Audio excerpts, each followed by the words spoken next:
కాదనే ఉద్దేశం కలుగుతుందని నా ఉద్దేశం. ఓకే ఓకే దేవిప్రసాద్ గారు జాయిన్ అవుతున్నారు మనతో పాటు. మాజీ టీఎన్జిఓ అధ్యక్షులు దేవిప్రసాద్ గారు. నమస్తే భరత్ గారు. నమస్తే. మరొక 6 months ఎక్స్టెన్షన్ అయింది పే రివిజన్ కమిషన్. మీ ఉద్దేశంలో ప్రాక్టికల్ గా ఆలోచిస్తే ఎప్పుడు కంప్లీట్ అవుతుంది భరత్ గారు? అంటే పిఆర్సీ ఉద్యోగులకు అందరికి కూడా జూలై 23 నుండి రావాల్సినటువంటి అవసరం ఉంది భరత్ గారు. జూలై 23/17/2023 నుంచి రావాల్సినటువంటి పిఆర్సీ అలా 26 ఇంకో జూలై అయితే ఇంకొక 4 నెలలు అయితే మనం జూలై అయిపోతున్నాం. 3 సంవత్సరాలు దాటిపోతుంది 23 నుంచి 26 వరకు. అంటే 3 సంవత్సరాల కాలంగా వేచి చూస్తున్నటువంటి ఉద్యోగులకి ఇలా ప్రభుత్వం పిఆర్సీ అనేటువంటి నమ్మకం పోతా ఉన్నది రోజు రోజు.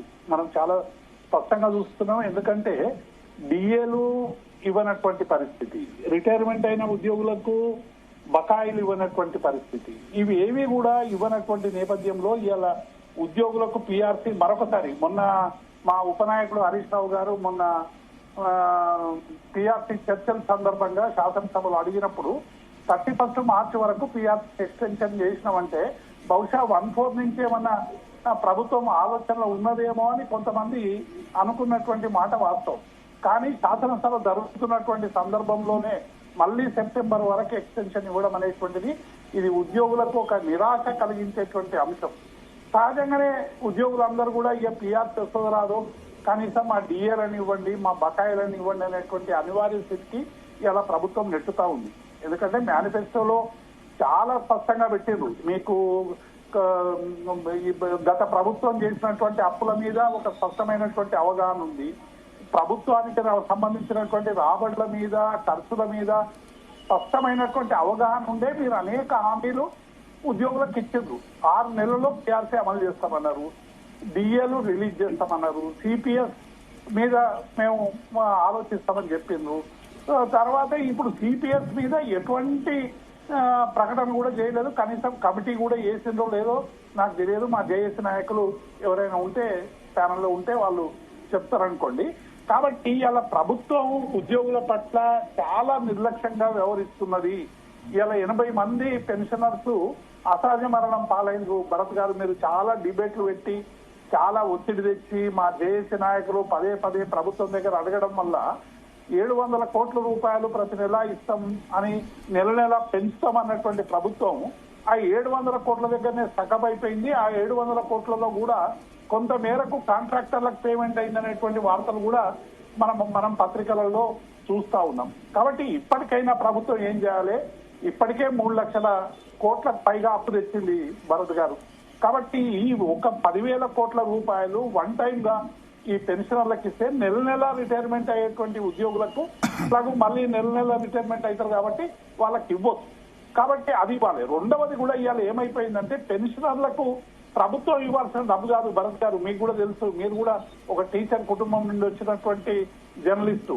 ఎందుకంటే మనం దాచుకున్నటువంటి సబ్బు జీపీఎఫ్ కానీ జిఎల్ఐఎస్ కానీ లీవులు కూడా, లీవ్ ఎన్కాష్మెంట్ కూడా సర్వీస్ లో ఎప్పుడు కూడా లీవులు తీసుకోకుండా కాపాడుకుంటే రిటైర్ అయ్యేటప్పుడు పైసలు వనికొస్తాయని చెప్పి ఎన్కాష్మెంట్ కు పెట్టేటువంటి పద్ధతి. ఒక గ్రాట్యుటీ తప్ప ఈ ప్రభుత్వం ఇవ్వాల్సింది ఏమి లేదు. అంతా ఉద్యోగులు దాచుకున్నటువంటి డబ్బే. ఆ డబ్బే ఇస్తలేరు. కాబట్టి ఇవాళ హెల్త్ స్కీమ్ మీద కూడా ఉద్యోగులకు అనుమానాలు మొదలైనవి. 1.5% కట్ చేసుకుంటామంటే ఈ 1.5% గవర్నమెంట్ ఇస్తుందా లేదా అనేటువంటి ఒక భావన క్రియేట్ అయ్యే విధంగా చాలా స్పష్టంగా కనబడతా ఉంది. కాబట్టి ప్రభుత్వం ఇప్పటికైనా ఉద్యోగుల సమస్యల మీద దృష్టి పెట్టాలి. వాళ్ళకి రావాల్సినటువంటి పిఆర్సీ కానీ డిఏలు కానీ ఎన్ని ఇస్తారో ఇవ్వండి, చెప్పండి. ఇప్పుడు 5 డిఏలు 4 డిఏలు పెండింగ్ ఉన్నాయి. ఇవ్వడానికి ఇబ్బందిగా ఉంటే ఓ స్ట్రీమ్ లైన్ అన్నా 1, 2 డిఏలు విడుదల చేసుకుంటూ పోవాలి. పిఆర్సీ ఒకవేళ లేట్ అవుతుందంటే చెప్పానండి. ఆ జేఏసీ నాయకులను పిలిచి గతంలో కేసీఆర్ గారు 5% ఇంటీరియం రిలీఫ్ ఇచ్చిండు. ఇంకొక 1 year 2 years అయ్యేటట్టున్నదంటే ఓ 10% ఇంటీరియం రిలీఫ్ ఇవ్వమని కూడా అడిగేటువంటి అవకాశం ఉంటుంది. ఏది లేకుండా ఏమీ లేకుండా చేయడం అనేటువంటిది ఇది కరెక్ట్ కాదు.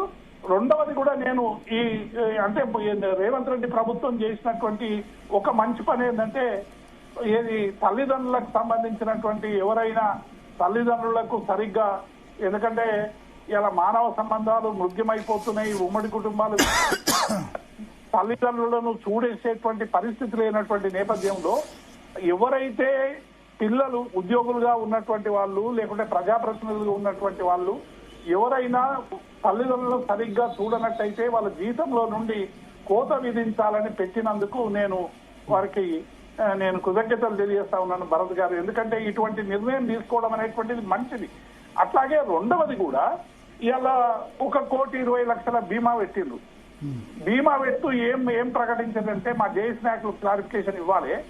ఈ 1,20,00,000 రూపాయలు ఈ రాష్ట్రంలో ఉన్నటువంటి ఉద్యోగులు ఎవరైనా చనిపోయినా, అసహజ మరణం పొందినా, లేకుంటే పెన్షనర్స్ చనిపోయినా కూడా 1,20,00,000 ఇస్తామన్నారు.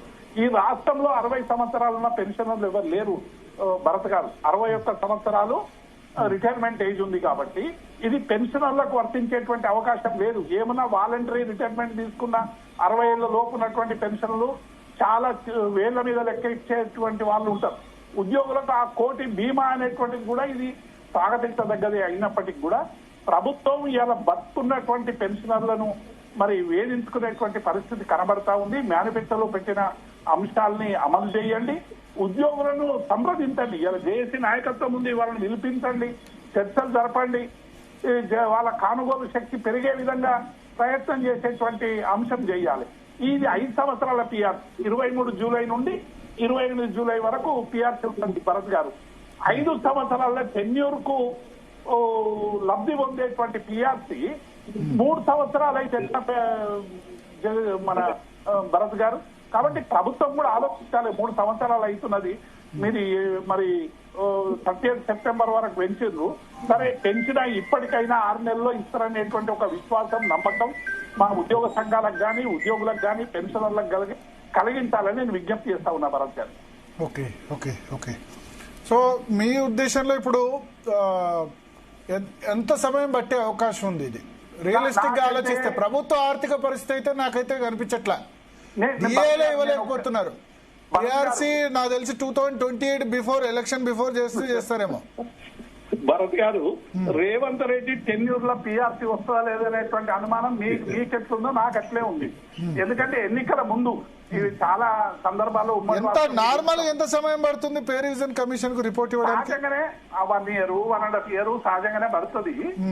కానీ ఇప్పుడు ఎంత 33 నెలలు అయిందా? 33 months 3 ఏళ్ళు అవుతుంది పిఆర్సీ. 3 years అవుతుంది. పిఆర్సీ కమిషన్లు కూడా గవర్నమెంట్ ఇప్పుడు గవర్నమెంట్ మొన్న ముఖ్యమంత్రి గారు శాసనసభలో ఏమన్నాడు, శివశంకర్ గారు ఇస్తలేరు, శివశంకర్ గారి నుంచి ఇంకా రిపోర్ట్ రాలేదన్నాడు. ఆలస్యమైనందుకు శివశంకర్ మీద చర్యలు తీసుకుంటారా భరత్ గారు? ప్రభుత్వం ఎప్పుడు అడిగితే అప్పుడు పిఆర్సీ రెడీ ఉంది, శివశంకర్ గారు తెచ్చిస్తారు. ప్రభుత్వం వస్తేమైందంటే ప్రభుత్వం మీద ప్రెషర్ పెరుగుతుంది అని సహజంగానే పిఆర్సీని అక్కడే ఉంచుతారు, తీసుకోరు, వాళ్ళకి ఎక్స్టెన్షన్లు ఇచ్చుకుంటూ పోతారు. కాబట్టి నేను మాత్రం ఇది ఎన్నికల ముందు సెటిల్ అయ్యేటువంటి వ్యవహారంగా కనబడుతున్నది తప్ప ఎన్నికల లోపు మా జేఏసీ నాయకులు తీవ్రమైనటువంటి ఒత్తిడి తెస్తే తప్ప ఆ పిఆర్సీ బయటకు వచ్చేటువంటి అవకాశం లేదు. నాకైతే ఈ రేవంత్ రెడ్డి గారు టెన్యూరు ఏదైతే మన ఎన్నికలకు పోతామో 29 కంటే ముందు, అప్పుడు ఏమైనా దీని మీద ఏమైనా కదలికలు వస్తాయా, ఏమైతాయా ఆలోచించాల్సినటువంటి అవసరం ఉంది భరత్ గారు. Okay okay. జగదీశ్వర్ గారు.